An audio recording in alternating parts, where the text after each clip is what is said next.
ఎండ తీవ్రత చాలా ఎక్కువగా ఉంటుంది. సూర్యపల్లి గ్రామ ప్రజలు ఇంట్లో నుంచి బయటకు రావటానికే చాలా భయపడుతూ ఉంటారు. అదే ఊర్లో శారద కుటుంబం ఉంది. ఆ కుటుంబం చాలా పెద్దది. ఒక చిన్న రేకుల ఇంట్లో నివాసం ఉంటారు అంతా. రేకుల ఇంటి ఎండదెబ్బకి తట్టుకోలేక శారద తన కోడలు అనామికతో ఇలా అంటుంది. వామ్మో, ఈ ఎండలకి నా ప్రాణం పోయేలాగుంది. అసలు ఇంట్లో ఉండలేకపోతున్నాను. ఎండలు చాలా విపరీతంగా ఉన్నాయి. నాకు అసలు ఏం చేయాలో అర్థం కావట్లేదు. ఆ మాటలు వింటున్న అనామిక కూడా ఏం చేయాలో అర్థం కావటం లేదు. ఏసీ కొనటానికి వాళ్ల దగ్గర డబ్బుల్లేవు. ఒకవేళ నెల నెలా కట్టే అవకాశం ఉన్నప్పటికీ అంత డబ్బులు కట్టే పరిస్థితి లేదు. వచ్చిన డబ్బు కుటుంబం తినటానికి ఉండటానికి మాత్రమే సరిపోతుంది. దానికంటూ ఏదైనా పరిష్కారం ఆలోచించాలని అనామిక ఆలోచిస్తూ ఉంటుంది. ఇంతలో శారద, అనామిక, నేను ఆ చెరువు దగ్గరికి వెళ్ళి పడుకుంటానమ్మా. అక్కడ చెట్టు కింద చల్లగా ఉంటది. చెరువు గాలి చల్లగా వస్తుంది కాబట్టి అక్కడ హాయిగా ఉంటది. నేను వెళ్తాను. అనామిక సరే అంటుంది. కొంత సమయం తర్వాత మావయ్య ప్రసాద్ కూడా అక్కడికి వెళ్తాడు. ఇంతలో నవ్య, భవ్య, హరీషు ముగ్గురు స్కూల్ నుంచి వస్తారు. వాళ్ళు ఈ రోజు నుంచి మాకు సెలవులు ఇచ్చారు, తాతయ్యతో నానమ్మతో బాగా ఆడుకుంటాము అంటారు. సరే ఆడుకుందరులే, కానీ ముందే ఏమన్నా తినండి, తర్వాత ఆడుకుందరు అని వాళ్ళకి రొట్టె అందిస్తుంది. వాళ్ళు రొట్టెని తిని తాతయ్య నానమ్మ ఎక్కడున్నారు అని అడుగుతారు. నాయనమ్మ తాతయ్య ఇద్దరు కూడా చెరువు దగ్గరికి వెళ్లారు. మిమ్మల్ని మీ నాన్నగారు వచ్చి వదిలి పెడతారు, సరేనా? అందుకు వాళ్ళు సరే అని చెప్పి బుద్ధిగా ఉంటారు. కొంత సమయం తర్వాత రమేష్ ఇంటికి వస్తాడు. అప్పుడు వెంటనే పిల్లలు, నాన్న, తాతయ్య నానమ్మ దగ్గరికి మమ్మల్ని తీసుకెళ్ళు, తొందరగా తీసుకెళ్ళు. వాళ్ళెక్కడికి వెళ్లారు అని అతను ప్రశ్నించగా అనామిక జరిగిన విషయం చెప్తుంది. వెంటనే తీసుకుని అతను అక్కడికి వెళ్తాడు పిల్లల్ని. అక్కడికి వెళ్లే సమయానికి వాళ్ళిద్దరూ చెట్టు కింద ప్రశాంతంగా నిద్రపోతూ ఉంటారు. అది చూసి రమేష్ కొంచెం బాధగా తన మనసులో ఇలా అనుకుంటాడు. నా తల్లిదండ్రుల్ని సరిగ్గా చూసుకోలేకపోతున్నాను. కనీసం ఎండాకాలం వస్తే వాళ్ళ ఇంట్లో కూడా ఉండలేకపోతున్నారు. నాకేమో ఏం చేయాలో ఏమీ అర్థం కావటం లేదు అని పిల్లల్ని అక్కడ వదిలిపెట్టి అక్కడి నుంచి వెళ్ళిపోతాడు. పిల్లలు నానమ్మ తాతయ్యలతో ఆడుకుంటూ ఉంటారు. ఇక రమేష్ సరాసరి జమ్ము తోటకు వెళ్తాడు. అక్కడున్న జమ్ముని కోసుకుని తిరిగి వస్తాడు. దాన్ని ఇంటి మీద వేస్తాడు. అది వేసిన 2 వారాల్లో ఎండిపోద్ది. మళ్ళీ వెళ్ళి మళ్ళీ తీసుకురావాలి. ఎండాకాలం అంతా ఇలాగే సరిపోతుంది. అయినా చల్లగా ఉండడం లేదు. అంత శ్రమ దండగా అండి. అయితే ఇప్పుడు ఏం చేయమంటావు? ఏసీ కొనమంటావా ఏంటి? నేనేం కొనమనలేదు కదా, నాకు చిన్న సహాయం చేయండి. ఒక మంచి ఆలోచన వచ్చింది. అందుకు రమేష్ సరే ఏంటో చెప్పు అని అడుగుతాడు.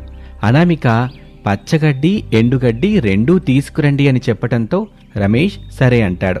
ఇక రమేష్ ఎండుగడ్డి పచ్చగడ్డిని తీసుకుని ఇంటికొస్తాడు. అది అనామికకి ఇస్తాడు. అనామిక దాంతో ఏం చేస్తుందా అని చూస్తూ ఉంటాడు. చూస్తూ ఉండగానే అనామిక దాంతో అల్లుతూ ఉంటుంది. అనామిక, నువ్వేం చేస్తున్నావో నాకేం అర్థం కావటం లేదు. అర్థం కాకపోవడానికి ఇక్కడ ఏమీ లేదులేండి. నేను చేస్తున్నట్టు మీరు కూడా చేయండి, తర్వాత మీకు అన్నీ అర్థమవుతాయి. అందుకు రమేష్ ఆమెకు సహాయం చేస్తాడు. ఇద్దరూ వాటిని అల్లిన తరువాత అనామిక వాటిపైన నీళ్లు చల్లుతుంది. అలా సాయంత్రం వరకు గంటకి నీళ్లు చల్లుతుంది. తర్వాత తన పాత చీరలు తీసుకొచ్చి చుట్టుపక్కల మొత్తం కట్టి ఒక దుప్పట్లాగా తయారు చేస్తుంది. ఏంటనామిక, ఇలా దుప్పట్లా తయారు చేసావు? ఇది మనం కప్పుకోవడానికా? దీన్ని మనం కప్పుకోవచ్చు, కానీ ప్రస్తుతానికైతే ఇంటికి కప్పులాగా ఉపయోగపడుతుంది. ప్రతిరోజు దాని మీద కొంచెం నీళ్లు జమ్ముకుంటే చాలు, ఇల్లు చల్లగా ఉంటుంది. అదేదో జమ్ముతోనే తయారు చేయొచ్చు కదా. అలా చేయొచ్చు, కానీ ఊరికే ఎండిపోతుంది. పైగా నీళ్ళని దానిలోనే దాచుకునే సామర్థ్యం జమ్ముకుండదు. అందుకే ఇలా చేశాను. అవునా అని రమేష్ ఆ దుప్పట్లు మొత్తాన్ని ఇంటిపైన వేసి నీళ్లు చల్లుతాడు. కొంత సమయానికి ఇల్లు మొత్తం చాలా చల్లగా ఉంటుంది. అబ్బా అనామిక, నువ్వు చెప్పింది నిజమే. ఇల్లు మొత్తం మనం ఏసీలో ఉన్నట్టుగా ఎంత చల్లగా ఉందో. అమ్మా నాన్న ప్రతిరోజు చెరువు దగ్గరికి వెళ్లాల్సిన అవసరం ఉండదు. నువ్వు చాలా గొప్ప ఆలోచన చేశావు అనామిక అని సంతోషంగా అక్కడి నుంచి తన తల్లిదండ్రుల దగ్గరికి వెళ్లి త్వరగా ఇంటికి రమ్మని పిలుస్తాడు. వాళ్ళేం జరిగింది అంటూ కంగారుగా అతనితో పాటు ఇంటికొస్తారు. వాళ్ళు ఇంట్లోకి వెళ్ళిన వెంటనే ఇల్లంతా చాలా చల్లగా ఉంటుంది. ఏంట్రా ఇల్లంత ఇంత చల్లగుంది? అప్పుడు రమేష్ జరిగిన విషయం అంతా చెప్తాడు. ఆ మాట విని వాళ్ళు ఎంతగానో సంతోషపడతారు. మా కోసం చాలా కష్టపడ్డావమ్మా. అదే చేత్తూ ఇంకొంచెం కష్టపడి ఇంట్లో కప్పుకోవడానికి కూడా దుప్పటి గట్టు తల్లి.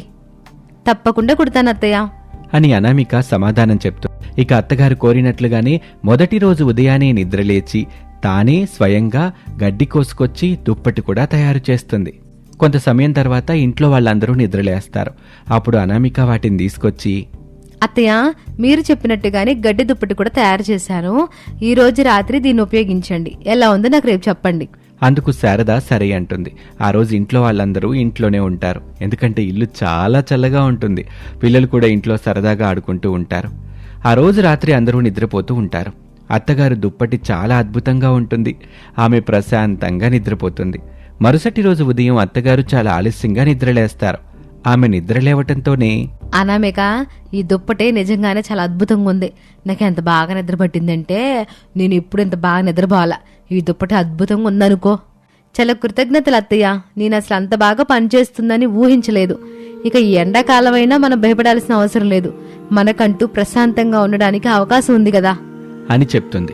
ఇక వాళ్ళు సరదాగా ఇంట్లోనే ఉంటారు. ఆ ఊళ్ళో అప్పుడప్పుడు కరెంటు పోతూ ఉంటుంది. అప్పుడు కూడా వీళ్ళ ఇంట్లో నుంచి బయటకు రాకపోవటంతో చుట్టుపక్కల వాళ్ళు అరుగుల మీద కూర్చొని వాళ్ళ గురించి ఇలా మాట్లాడుకుంటూ ఉంటారు. అసలు ఈ శారద అనామిక వాళ్ళు కరెంటు పోయినా కూడా ఎందుకు బయటికి రారు? రేకులు ఇంట్లో వాళ్ళు ఎట్టా ఉంటున్నారబ్బా. ఇన్వర్టర్ ఏమైనా పెట్టించుకున్నారా? ఇన్వర్టర్ పెట్టించుకునే అంత స్తోమత వాళ్ళకెక్కడుంది? వాళ్ళ ఇంట్లో ఫ్యానే లేదు. అలాంటప్పుడు ఇన్వర్టర్ లాంటివి ఎక్కడి నుంచి పెట్టించుకుంటారు చెప్పు కాంతం? అది కూడా నిజమే. అయినా ఒకసారి వాళ్ళు ఏం చేస్తున్నారో వెళ్ళి ఊరికి చూసొద్దాం పదా అని రమణమ్మ, కాంతం ఇద్దరూ కలిసి అనామిక వాళ్ళ ఇంటికి వెళ్తారు. ఆ ఇంట్లోకి వెళ్ళగానే చాలా చల్లగా ఉంటుంది. ఇంట్లో వాళ్ళందరూ ప్రశాంతంగా నిద్రపోతూ ఉంటారు. చూసావా ఇల్లు ఎంత ప్రశాంతంగా నిద్రపోతున్నారో? అసలు ఇల్లు ఏంది ఎంత చల్లగా ఉంది? వీళ్ళు రేకుల మీద ఏదో వేశారు, అందుకే వీళ్ళ ఇల్లు చల్లగా ఉంది. నిద్ర లేచిన తర్వాత వాళ్ళ ఇల్లు ఎందుకు అంత చల్లగా ఉందో, ఇంటి మీద ఏం వేశారో కనుక్కుందాం అని ఇద్దరూ మాట్లాడుకొని అక్కడి నుంచి వెళ్ళిపోతారు. ఇక సాయంత్రం సమయంలో అందరూ నిద్రలేస్తారు. ఇద్దరూ బయటకొచ్చి పని చేసుకుంటూ ఉంటారు. అప్పుడు కాంతం అక్కడికి వచ్చింది. అనామిక, ఇందాక మీ ఇంటికి వచ్చాము. కరెంటు పోయింది కదా, ఏమి తోచక మాట్లాడుకుందామని వచ్చాను. మీరందరూ నిద్రపోతున్నారు. ఇల్లు మాత్రం భలే చల్లగుందమ్మాయి. నాకు కూడా అక్కడే పడుకుందాం అనిపించింది. అసలు మీ ఇల్లు ఎలాగుంది అంత చల్లగా? అందుకు అనామిక తనేం చేసిందో, ఎందుకు వాళ్ళ ఇల్లు అంత చల్లగా ఉందో వివరంగా చెప్తుంది. అదంతా విన్నాక కాంతం, అవునా, నాకు కూడా కొంచెం వేసి పెట్టు. ఊరికే ఏం వద్దులే, డబ్బులెత్తాను. కరెంటు బిల్లు చూస్తుంటే మతి పోతుంది. ఆ రమణ ఉంది కదా, తీసుకుంటే ఆమె కూడా తీసుకుంటది. ఆమె తీసుకుంటే ఇంకో నలుగురికి చెప్పుద్ది, వాళ్ళు తీసుకుంటారు. నీకు వ్యాపారం చేసుకున్నట్టు ఉంటది కదా. నేను సహాయం చేస్తాను, కానీ వ్యాపారం చేద్దామని అనుకోవట్లేదు పిన్ని గారు. మాలాగే అది నలుగురికి ఉపయోగపడుతుందంటే నాకు అంతే చాలు. మనకి రాని పని జోలికి వెళ్ళకూడదు, మనకు తెలిసిన పనిని ఊరికే చేయకూడదు. నీకు అర్థమవుతుందా నేను ఎందుకు చెబుతున్నానో? నువ్వు గనక దాన్ని తయారు చేస్తే నీకు 1000 రూపాయలు ఇస్తాను. మా డాబాకి సరిపడంత చెయ్యాలి మరి. సరే, నేను డబ్బులు తీసుకుంటాను, గాని గడ్డి మాత్రం మీరే తెచ్చుకోవాలి. అందుకు ఆమె సరే అంటుంది. ఆ మరుసటి రోజు కాంతం డాబా మీదకి వెళ్లి మొత్తం చూసుకుంటుంది అనామిక. ఇక సరిపడా గడ్డి దుప్పటిని తయారు చేస్తుంది. తరువాత నీళ్లు పోస్తుంది. ఈ ఒక్కరోజు మాత్రం గంటకొకసారి నీళ్లు పోస్తూ ఉండండి. తర్వాత 2 రోజులకు ఒకసారి నీళ్లు పోస్తే సరిపోతుంది. ఇల్లు చల్లగా ఉంటుంది. చాలా చాలా కృతజ్ఞతలు అనామిక. ఎందుకంటే నువ్వు నాకు చాలా పొదుపయ్యేలా చేసావు. ఇదిగో 1000 రూపాయలు తీసుకో అని కాంతం అనామికకి ఇస్తుంది. అనామిక చాలా సంతోషంగా ఆ డబ్బు తీసుకుని అక్కడి నుంచి వెళ్ళిపోతుంది. ఇక జరిగిన విషయం అంతా ఇంటికెళ్ళి అత్తగారు శారదకి వివరంగా చెప్తుంది. అత్తగారు కూడా అదంతా విని చాలా సంతోషపడతారు. కాంతం ఇల్లు చాలా చల్లగా ఉండటంతో ఏసీ ఫ్యాన్లతో అవసరం లేకుండా పోతుంది. ఇక అదే విషయాన్ని చుట్టుపక్కల వాళ్ళందరికీ చెప్తుంది కాంతం. వాళ్లలో కొందరు అనామికాని ఇంటికి పిలిపించుకొని డబ్బులిచ్చి గడ్డి దుప్పట్లు తయారు చేయించుకుంటారు. మరికొందరు వాళ్లే స్వయంగా తయారు చేసుకుంటారు. అలా చాలా మందికి గడ్డి దుప్పట్లు తయారు చేసి డబ్బు సంపాదించడమే కాకుండా ఎంతో మంచి పేరు తెచ్చుకుంటుంది ఆ ఊళ్ళో అనామిక. ఇది ఇవాల్టి కథ. మరొక ఆసక్తికర కథలో మళ్ళీ కలుద్దాం. అంతవరకు సెలవు. నమస్తే.